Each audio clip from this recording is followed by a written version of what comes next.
You're not stressed because of your life. You're stressed because you won't stop trying to control it. Take therefore no thought for the morrow. Sufficient unto the day is the evil thereof.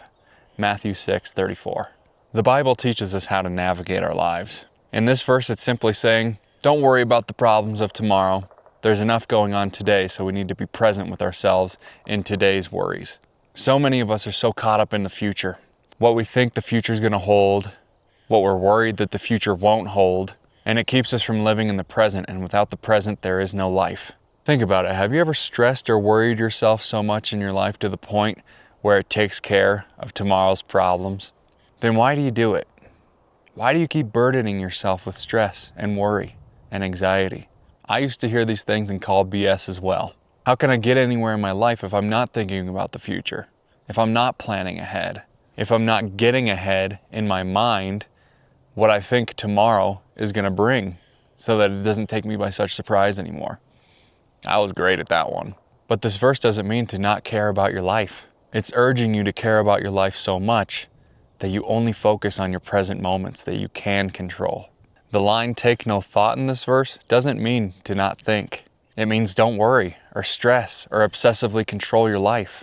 Let go of your anxious thoughts and trust God and the universe that things will be taken care of in your favor. It's so much more about releasing the constant need to try and figure everything out. We as humans are not built to have everything figured out. We're down here in the valley, and our higher selves, our God selves, God and the universe, are on the mountaintop that can see all the options of possibilities for us. Because feeling like you have to figure everything out creates this constant division within you that gives you the experience of being separate from God. It creates the disillusion that you're completely out of control of your life. Because without that connection to Source, we feel empty inside. We feel lost.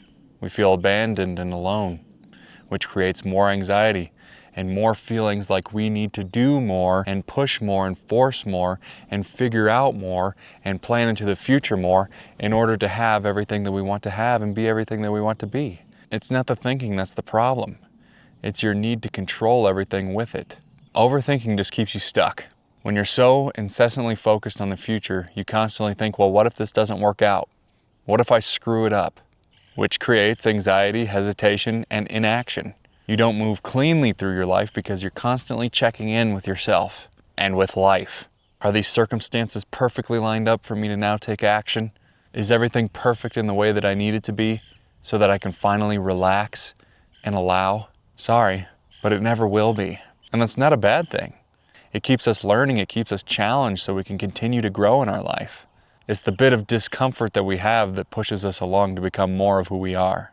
When I was living in New York as an actor, I had that New York grind mindset, where I was always planning and pushing and forcing outcomes, always trying to outwork my uncertainty and never fully trusting, which caused me to feel afraid, alone, distracted, angry, frustrated, and I really started to lose who I was. Everything was so about work and career and accomplishments. But what are we left with? In a hypothetical situation where we have accomplished everything that we set out to, we're still left with ourselves. And if we can't learn to deal with our present circumstances, we will always be burdened with future uncertainty. Because the more you try to control the future, the less you move in the present. So this is what it looks like when we allow ourselves to leave tomorrow's worries for tomorrow and just be in the present and deal with what we have in front of our plates now. You're still going to take action, but it's from a grounded and present state where it feels good, it feels more effortless, it feels more in your control, instead of taking action out of fear and pressure that you put on yourself. Because constantly being in the future will always create a fear-based execution of action. When you trust in the truth of this verse, you then start trusting the unfolding without needing to micromanage everything. And this is where your shift from pushing and forcing to allowing will give birth. And when we trust in the perfection of the way that everything is, even if it doesn't look perfect on the outside, that's when we feel the most aligned.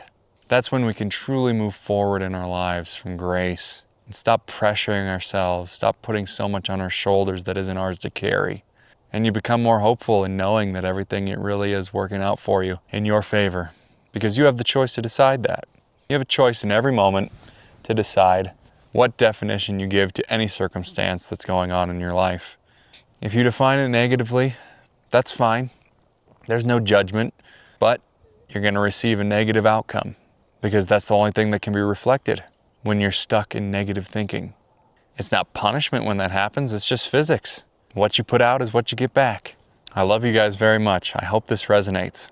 Just give it a chance. What's the worst that could happen? Can choosing to be present and dealing with today's problems really be worse than anxiety, pressure, and stress about tomorrow's? Because the future you're so worried about is created by how you show up today.